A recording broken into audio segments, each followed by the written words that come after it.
Okay. Every age and generation must be as free to act for itself in all cases as the ages and generations. What? Okay. Every age and okay, let's just restart that. Every age and generation must be as free to act for itself in all cases as the ages and generations which preceded it. The vanity and presumption of governing beyond the grave is the most ridiculous and insolent of all trinities.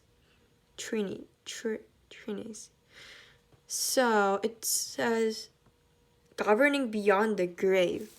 Beyond the grave. I'll say age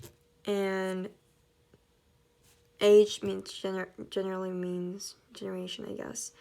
Age is not matter. Age isn't matter.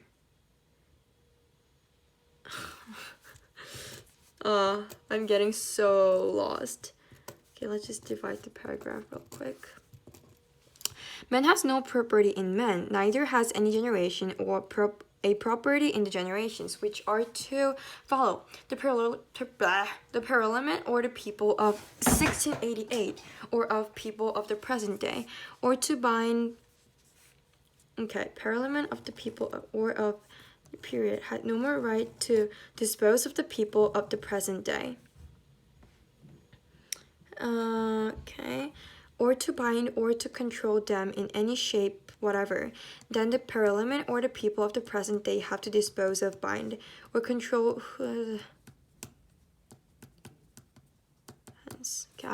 So it's, I think,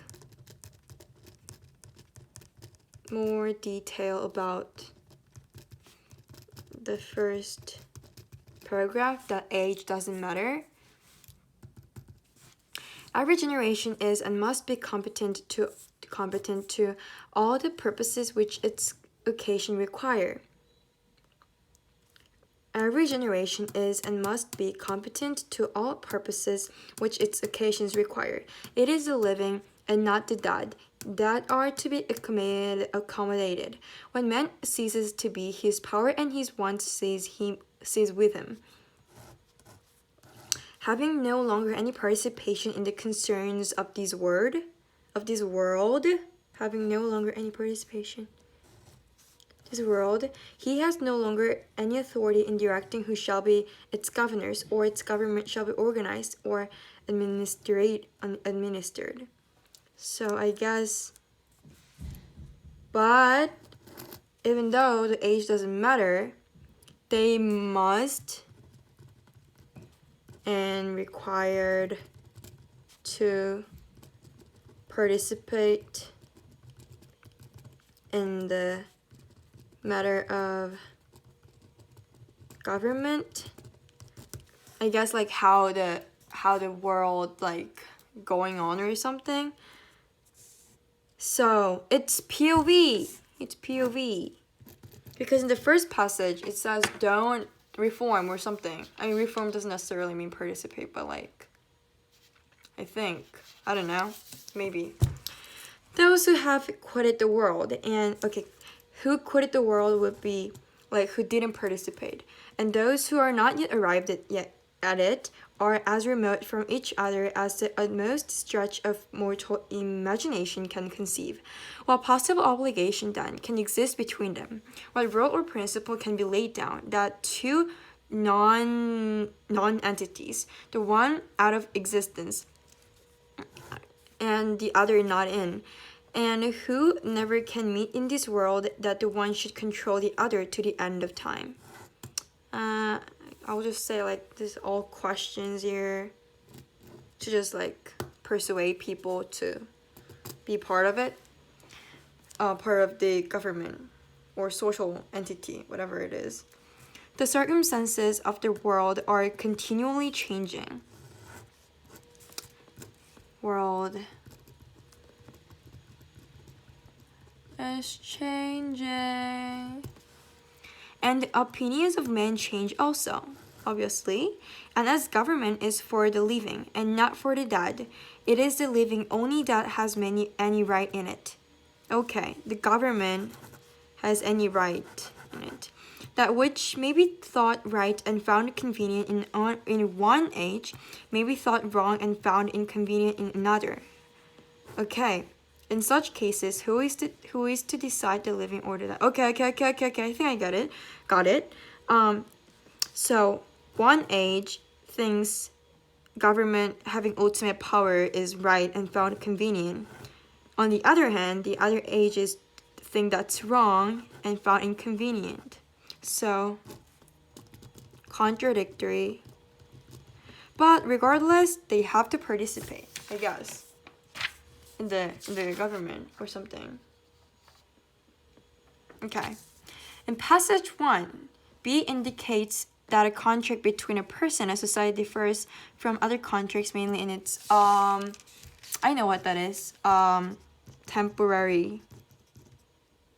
Oh no. Let's say mainly in its lasting time. Lasting time. Temporary too. Like okay.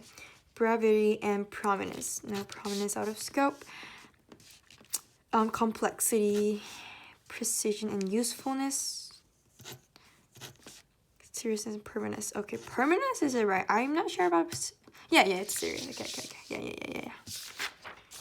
In line 4, state. In line 4. We have consecrated the state that no man should approach to look in its defect or corruptions. State, I guess it's talking about like a convention, maybe. Yeah. Style of living. Yeah. Position in life. Yeah. Well, I think the living is out of scope anyway. Temporary condition. Political entity. It wasn't about political. I just go back to line 4 just to make sure. We have consecrated the state that no man should approach to look into the final question by caution.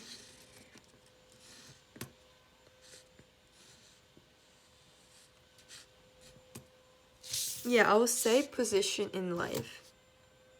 I don't know. Is it though? We have consecrated the state that no man should approach to look into its defect or corruptions, but with the cautions that he should never dream of beginning reformation. Okay, so yeah, so what prejudice and what state?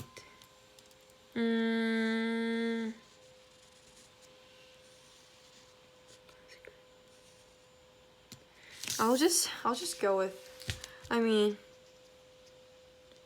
I actually don't think this is the right answer because of the position. I'll just go with style of living. Okay. Used in 22 here. Because there's nothing better than partnership agreement in a trade or paper or some other such as low concern. Okay, low concerns, not important. Low.